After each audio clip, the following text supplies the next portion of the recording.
વંદે માતરમ વિદ્યાર્થી મિત્રો, ધોરણ 9 ની અંદર ગણિત વિષયમાં આપણે ચેપ્ટર નંબર 9 સમાંતર બાજુ ચતુષ્કોણ અને ત્રિકોણોના ક્ષેત્રફળ એનો અભ્યાસ કરી રહ્યા હતા. એની અંદર સ્વાધ્યાય 9.2 માં પ્રશ્ન નંબર 1 અને પ્રશ્ન નંબર 2 નો આપણે અભ્યાસ કર્યો, જેમાં એવું કહેવામાં આવ્યું હતું કે બે સમાંતર રેખા અને એક જ પાયા પર આવેલા સમાંતર બાજુ ચતુષ્કોણોના ક્ષેત્રફળ સમાન હોય. અને બીજી બાબત એવી કહેવામાં આવી હતી કે એક જ પાયા પર અને બે સમાંતર રેખાની વચ્ચે આવેલ સમાંતર બાજુ ચતુષ્કોણ અને ત્રિકોણના ક્ષેત્રફળમાં ત્રિકોણનું ક્ષેત્રફળ સમાંતર બાજુ ચતુષ્કોણના ક્ષેત્રફળથી અડધું થાય. બે સમાંતર એક જ પાયાથી ચાલુ કરીએ. એક જ પાયા અને બે સમાંતર રેખાની વચ્ચે આવેલ એક ત્રિકોણ અને એક સમાંતર બાજુ ચતુષ્કોણમાં ત્રિકોણનું ક્ષેત્રફળ સમાંતર બાજુ ચતુષ્કોણના ક્ષેત્રફળથી અડધું થશે. હવે ત્રીજો દાખલો આપણે ગણવાનો પ્રયત્ન કરીએ. ત્રીજા દાખલાની અંદર એવું કહેવામાં આવ્યું કે સમાંતર બાજુ ચતુષ્કોણ ABCD ની બાજુઓ DC અને AD પર અનુક્રમે બિંદુ P અને Q આવેલ છે, તો એરિયા APB બરાબર એરિયા BQC થાય તેમ સાબિત કરો. કાંઈ વાંધો નહીં, આપણે પહેલા સમાંતર બાજુ ચતુષ્કોણ દોરી લઈએ.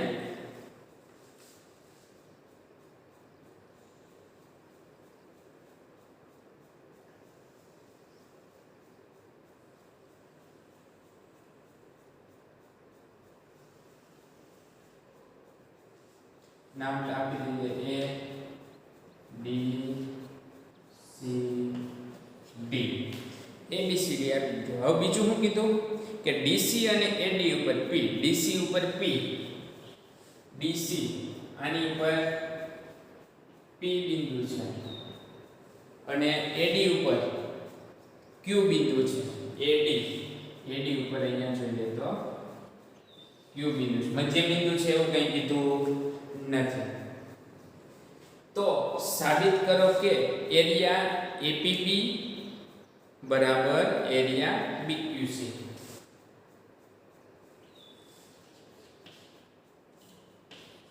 એરિયા APB બરાબર એરિયા BQC. APB કરવું હોય તો પહેલા આને A આને માં જોડવું જોઈએ. APB અને BQC તો B ને મારે Q આને જોડવું જોઈએ.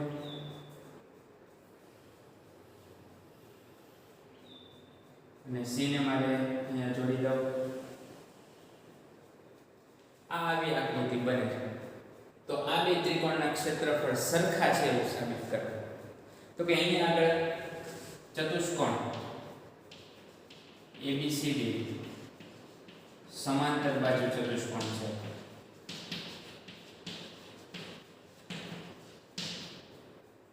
તેથી AD આપણે અહીંયા લઈએ. AB સમાંતર DC તથા AD સમાંતર BC થાય છે. બે સમાંતર બાજુ થાય છે. આ બે ને જોવો તો એ સમાંતર છે, આ બે જોવો તો એ સમાંતર છે. હવે પ્રમેય નંબર આપણને કહી દીધું કે એક સમાંતર બાજુ એક જ પાયા પર અને બે સમાંતર રેખાઓની વચ્ચે આવેલ ત્રિકોણ અને સમાંતર બાજુ ચતુષ્કોણમાં ત્રિકોણનું ક્ષેત્રફળ સમાંતર બાજુ ચતુષ્કોણના ક્ષેત્રફળથી અડધું હોય. તો સૌથી પહેલા ABB જોઈએ તો આપણે ABB મેળવી લઈએ. કે ABB area ABB area ABCD બનાવ એરિયા ABCD થાય.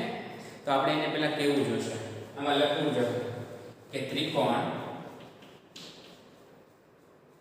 APB અને ચતુષ્કોણ ABCD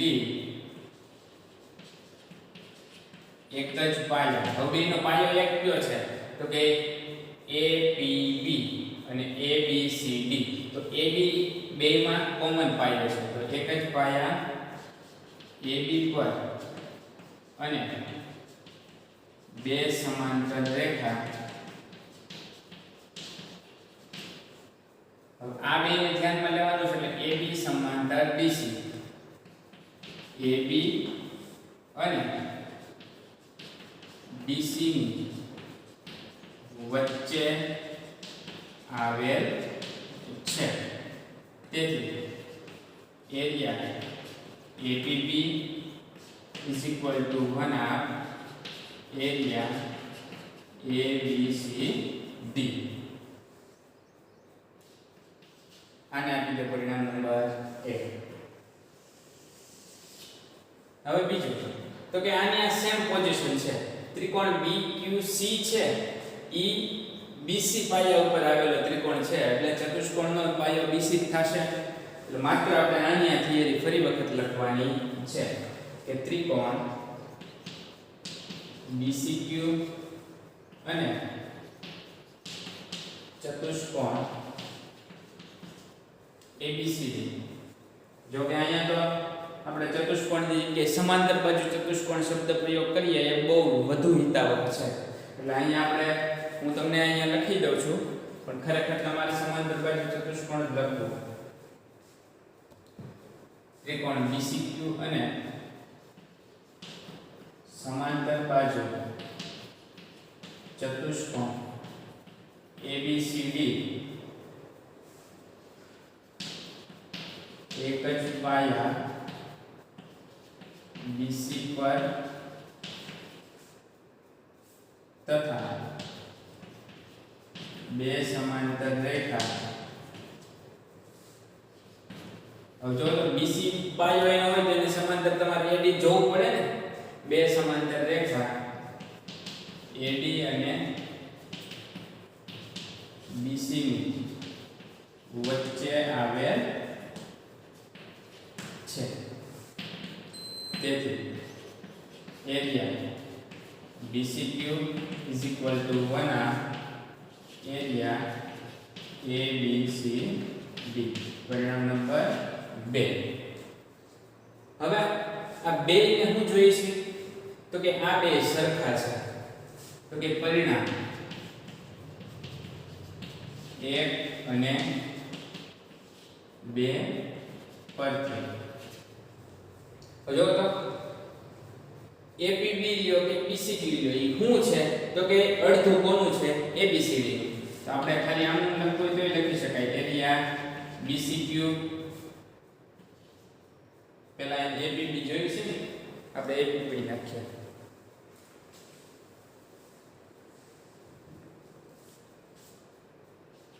એરિયા APB બરાબર એરિયા BCQ અથવા આમ નથી લખવું તો આપણે આમ લખી શકીએ પરિણામ એક આપણી પાસે છે ને એરિયા APB બરાબર 1/2 એરિયા ABCD આટલું લખાય પછી તેથી એરિયા APB બરાબર 1/2 એરિયા ABCD 1/2 એરિયા ABCD બરાબર કોણ છે તો કે એરિયા BCQ આમ પણ સાબિતી મળી શકે પણ આ પરિણામ 1 અને 2 પરથી લખો એટલે એ બેને તમારે તારણ કાઢીને અહીંયા સીધું મૂકી દેવાનું એટલે તમારો જવાબ પૂરો નહીંતર આ રીતે પણ તમે લખી શકો પરિણામ 1 માં પરિણામ 2 ની કિંમત મૂકતા તો એ થાય ખ્યાલ આવી ગયો ફટાફટ આ દાખલો ગણી લો પછી પાછા આપણે આગળ વધીએ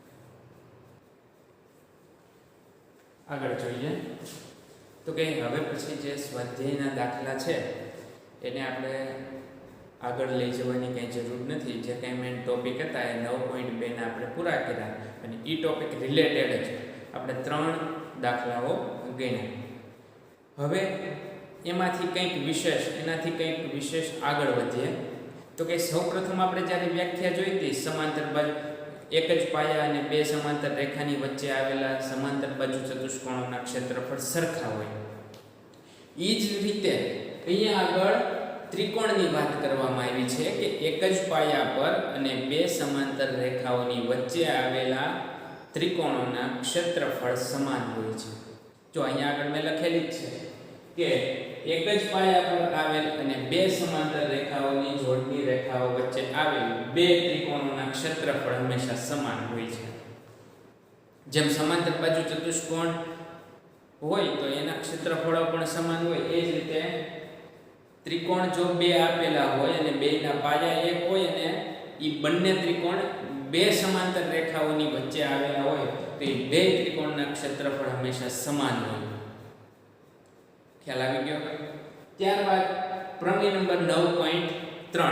હવે ત્રિકોણનું ક્ષેત્રફળની વાત આવી તો પહેલા એક વખત કહી દઉં કે ત્રિકોણનું ક્ષેત્રફળ = પાયો ગુણ્યા વેધ. અથવા એવું પણ ગુજરાતી ભાષામાં કેવું હોય કહી શકાય કે ત્રિકોણનું ક્ષેત્રફળ બરાબર પાયો અને તેને અનુરૂપ વેધના ગુણાકારનું અડધું. આ ગુજરાતીની અંદર મેં કીધું. અને સૂત્ર કરવું હોય તો પાયો ગુણ્યા વેધ. ત્યારબાદ પ્રમેય નંબર 9.3 ની અંદર થોડુંક આડકતરી રીતે એક જ વસ્તુ કીધી કે કોઈ પણ આકૃતિ છે આ બે સમાંતર રેખાની વચ્ચે છે. હું અહીંયા તમને આકૃતિ દ્વારા સમજાવું.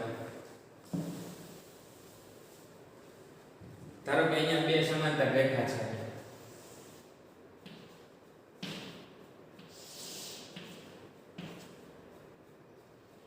અહીંયા B છે, અહીંયા C છે, અહીંયા A છે. તો એક ત્રિકોણ અહીંયા છે,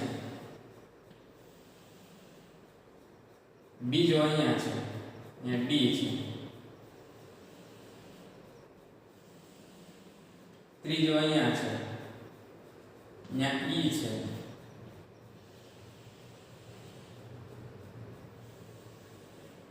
અહીંયા મેં એક જ પાયો અને બે સમાંતર રેખાની વચ્ચે આવેલા ત્રણ ત્રિકોણ દોરેલા છે. તો આ ત્રણ ત્રિકોણ છે તો ત્રણેય ત્રિકોણના ક્ષેત્રફળ હંમેશા સમાન જ હોય. અને બીજી બાબત તો કે જે હું અહીંયા તમને 9.3 સમજાવવા માંગુ છું એની વાત કરું છું કે એક જ પાયા પર આવેલ અને એક જ પાયાની એક જ બાજુએ આવેલા તથા સમાન ક્ષેત્રફળ ધરાવતા ત્રિકોણો બે સમાંતર રેખાઓની જોડની રેખાઓ વચ્ચે આવેલા હોય છે, જેમાંની એક રેખા પાયાને સમાવતી રેખા હોય છે. જો એક જ પાયા પર આવેલા કે સમાન પાયાવાળા બે ત્રિકોણો હોય કે બે થી વધારે ત્રિકોણો હોય તેના ક્ષેત્રફળો જો સમાન હોય તો એ બે ત્રિકોણો બે સમાંતર રેખાઓની વચ્ચે આવેલા હોય છે તથા ઈ બંને ત્રિકોણનો જે પાયો છે ઈ બે સમાંતર રેખાઓ પૈકીની એક રેખાને સમાવતો હોય. જો આની અંદર પાયો છે તો પાયો BC છે, ત્રણ ત્રિકોણનો પાયો કોણ છે તો કે BC. તો BC ને આ બે સમાંતર રેખા પૈકીની એક રેખા એને સમાવતી હોય. ખ્યાલ આવે છે? પાયો હંમેશા તમે જે બે સમાંતર રેખાઓ કહેતા હો એ બે સમાંતર રેખા પૈકી એક રેખા ઉપર એનો પાયો આવવો જોઈએ. જો અહીંયા પાયો ન આવે તો ક્યાંક આડો હોય તો ત્યાં બે સમાંતર રેખા થતી. તમારે પાયો પહેલા શોધવો પડે. પાયો મળી જાય એટલે તમારું કામ થઈ. ફરી વખત રીડ કરું છું. એક જ પાયાની એક જ બાજુએ આવેલા તથા સમાન ક્ષેત્રફળ ધરાવતા ત્રિકોણો બે સમાન રેખાની જોડની રેખાઓ વચ્ચે આવેલા હોય. જો એક જ પાયા ઉપર ને બે ત્રિકોણોના ક્ષેત્રફળ સમાન હોય ને તો સમજી લેવાનું કે એ બે ત્રિકોણો બે સમાંતર રેખાની વચ્ચે આવેલા છે તથા જેમાંની એક રેખા પાયાને સમાવતી રેખા હોય. આ બે રેખા છે એમાંની એક રેખા છે ને એ પાયાને સમાવતી હોય. જો પાયો એ એક રેખા ઉપર જ હોય. તો આમ ટૂંકમાં આપણે એટલું જ યાદ રાખવાનું છે. આ 9.2 છે એ પ્રમેય હતો, આ એનો પ્રતિપ્રમેય છે. પણ આપણે ખાલી યાદ એટલું રાખવાનું છે કે એક જ પાયા પર અને બે સમાંતર રેખાઓની વચ્ચે આવેલા ત્રિકોણોના ક્ષેત્રફળ સમાન હોય છે. આપણને વાત 2 ની કીધી પણ 2 ની જગ્યાએ 3 હોય તોય સમાન હોય, 4 ત્રિકોણ હોય તોય સમાન હોય, પણ એ એક જ પાયો અને બે સમાંતર રેખાની વચ્ચે હોવા જોઈએ. દરેકનો પાયો આ થવો જોઈએ. જો પાયો ફરી જાય તો ત્રિકોણના ક્ષેત્રફળમાં ફેરફાર થશે. ખ્યાલ આવી ગયો? અને ત્યારબાદ ત્રિકોણની મધ્યગા. ત્રિકોણની મધ્યગા ત્રિકોણની કોઈ પણ મધ્યગા ત્રિકોણના બે સમાન ભાગ કરે છે.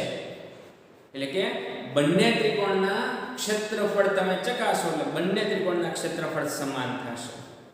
તમે મધ્યગા જોયો છે, બે વસ્તુ છે મધ્યગા અને વેધ. તકલીફ ત્યાં ઘણી વખત પડે છે, જો કે તમને સમજાયું છે છતાં એક વખત આપણે ખાલી જોઈ લઈએ કે મધ્યગા અને વેધ વચ્ચે શું તફાવત છે. તો કે વેધ છે ને, ધારો કે આ ત્રિકોણ બનાવ્યું,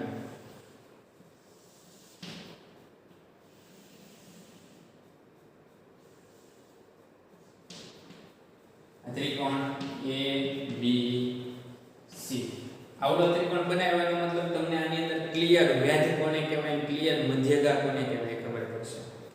વેધ છે ને એ શિરોબિંદુમાંથી જ નીકળશે, પણ એ સીધો સામેની બાજુને લંબ હોય, સામેની બાજુએ જ્યાં છેદે ને ત્યાં કાટખૂણા બનાવે. વેધનું કામ શું? જે ખૂણામાંથી નીકળો એની સામેની બાજુ ઉપર કાટખૂણા બનાવે. તથા મધ્યગાનું કામ જે ખૂણામાંથી નીકળે એ ખૂણાની સામેની બાજુના બે સમાન ભાગ કરે. ધારો કે અહીંયા હું વેધ દોરું તો વેધ છે એ આ રીતે આવશે સીધો, એટલે અહીંયા શું બનશે? બે સાઈડ કાટખૂણા બનશે. જ્યારે મધ્યગા છે એ આખી બીસી બાજુ છે ને એના બે સમાન ભાગ કરે, એટલે કે બીસી ના મધ્ય બિંદુમાં છેદે. તો બીસી નું મધ્ય બિંદુ ધારો કે અહીંયા હોય તો આમ અહીંથી આ હું દોરું ને એને હું કહી શકું મધ્યગા. તો અહીંયા આગળ આ છે એ મધ્યગા છે.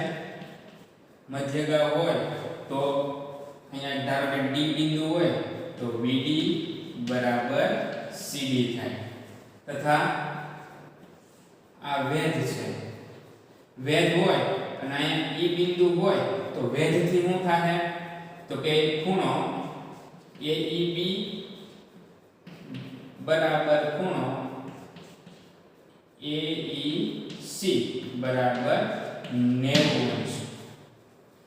વેધ હોય તો બે બાજુ સરખી સમાન ભાગ પડે, અને મધ્યગા હોય તો સામેની બાજુના બે સરખા ભાગ થાય, અને વેધ હોય તો બે ખૂણા તમને કાટખૂણા મળે અથવા બે ત્રિકોણ કાટકોણ એમાં ક્રિએટ થાય. હવે અહીંયા નામ ફેરવું તો તમે AED લખી શકો, AEC લખી શકો, એ તમારી ઈચ્છાની વાત છે. તમને હું શોધવાની કીધું છે એના ઉપર ડિપેન્ડ કરે છે. ખ્યાલ આવ્યો?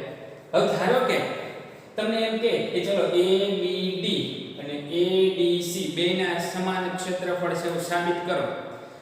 તો ABD એમાં તમારી પાસે વેધ છે, પાયો છે, તો પાયો ગુણ્યા વેધ મૂકી શકો.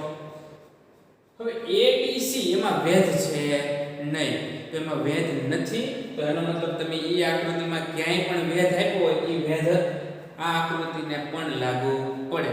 તો ધારો કે તમારે ABC નું ક્ષેત્રફળ શોધવું હોય તો વેધ તમારે A જ લેવાનો અને પાયો લેવાનો CB. ખ્યાલ આવે છે? વેધ ક્યારે એક આકૃતિની અંદર જે કંઈ લંબાઈ હોય વેધની એમાં કાંઈ ફેરફાર થાય નહીં, એ ગમે ત્યાં એનો ઉપયોગ કરી શકો. તમને એમ કે આ બે સમાંતર રેખા છે, એ બે રેખા વચ્ચેનું લંબ અંતર 5 સેમી છે, પછી અહીંયા સમાંતર બાજુ ચતુષ્કોણ દોરે, પછી અંદર પાછો ત્રિકોણ દોરે, તો આ સમાંતર બાજુ ચતુષ્કોણનું ક્ષેત્રફળ શોધવું હોય તો પાયો ગુણ્યા વેધ કરવું પડે. તો આમાંથી કોઈ પણ આને પાયો લ્યો, આ વેધ તમારે થઈ ગયો તો આ વેધનો જ આમાં ઉપયોગ કરી શકાય. આ ત્રિકોણ છે, ત્રિકોણનો પાયો આ થઈ ગયો તો ત્રિકોણના વેધનું માપ શોધવું હોય તમે આ જ લઈ શકો. એટલે વેધનું માપ હંમેશા આકૃતિની અંદર સમાન હોય છે, એટલે વેધ ગમે ત્યાંથી ગમે એ રીતે તમે ઉપયોગમાં લઈ શકો. ખ્યાલ આવ્યો? આપણે આવું જ એક ઉદાહરણ જોઈએ, એક પ્રમેય ટૂંકમાં સાબિત કરીએ કે ત્રિકોણની કોઈ પણ મધ્યગા તેનું બે સમાન ક્ષેત્રફળો વાળા ત્રિકોણમાં વિભાજન કરે છે. એ આપણે સાબિત કરી દઈએ, એટલે તમારે કઈ ઉપાધિ નહીં.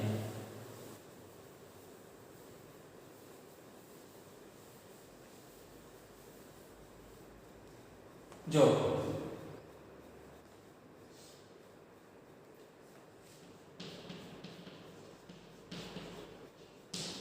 સાબિત કરો કે ત્રિકોણની મધ્યગા ત્રિકોણનું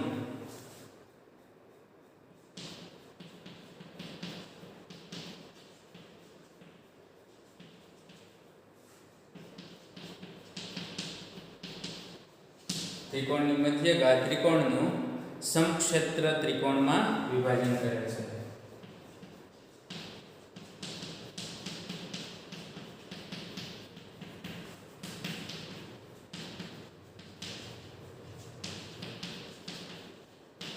હવે શબ્દ આવ્યો સમક્ષેત્ર, તો તમારા માટે નવો શબ્દ છે, પણ ખરેખર આ નવો શબ્દ નથી. જે આકૃતિઓના ક્ષેત્રફળ સમાન હોય ને તેને આપણે સમક્ષેત્ર કહી શકીએ. જે આકૃતિઓના ક્ષેત્રફળ સમાન હોય તેને આપણે શું કહીએ? સમક્ષેત્ર. ખ્યાલ આવી ગયો? તો આ છે સમક્ષેત્ર. તો એને એવું કીધું કે ત્રિકોણની મધ્યગા ત્રિકોણને સમક્ષેત્ર ત્રિકોણોમાં વિભાજન કરે છે. કઈ વાંધો નહીં, આપણે દાખલો ગણીએ. તો કે સૌપ્રથમ એક ત્રિકોણ દોરી લઈએ. મેં જે દોર્યો તો એવો ત્રિકોણ દોર્યો એટલે મધ્યગાની વેધ તમને દેખાય.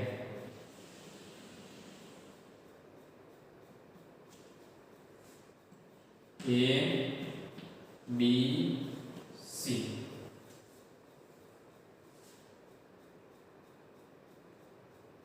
પહેલા મધ્યગા દોરી લઈએ.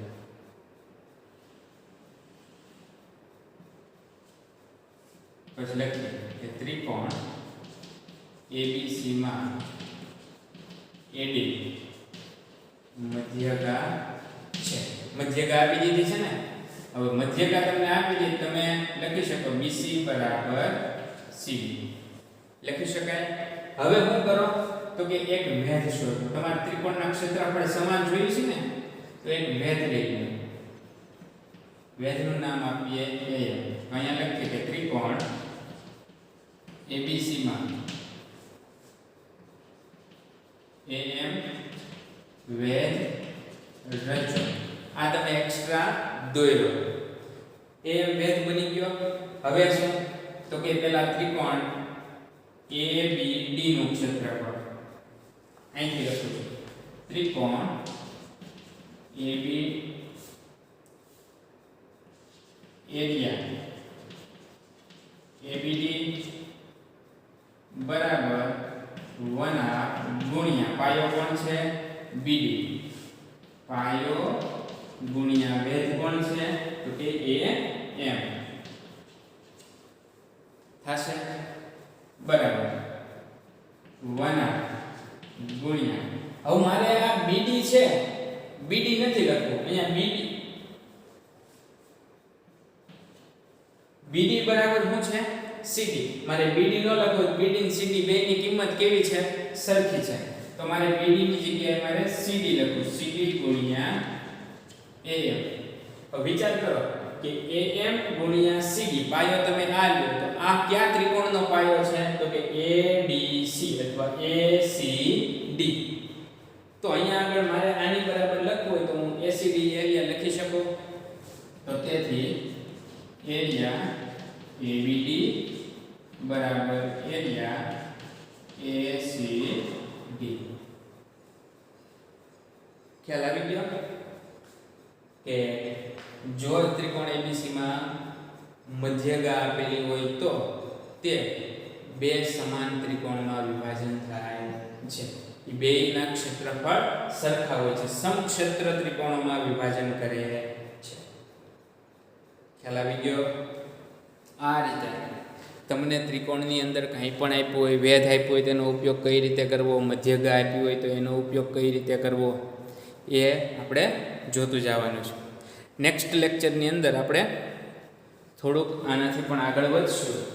આજે આપણે આ લેક્ચરને અહીંયા આગળ સ્ટોપ કરીએ. બનતી કોશિશ એવી કરીએ છીએ કે લેક્ચર થોડા નાના બને, પણ આની અંદર સમજવાનું ઘણું બધું છે. આનું એકાદ એક્ઝામ્પલ આપણે લઈ નવું ચેપ્ટર આપણે ચાલુ કરશું. ખ્યાલ આવી ગયો? ઓકે, ધન્યવાદ.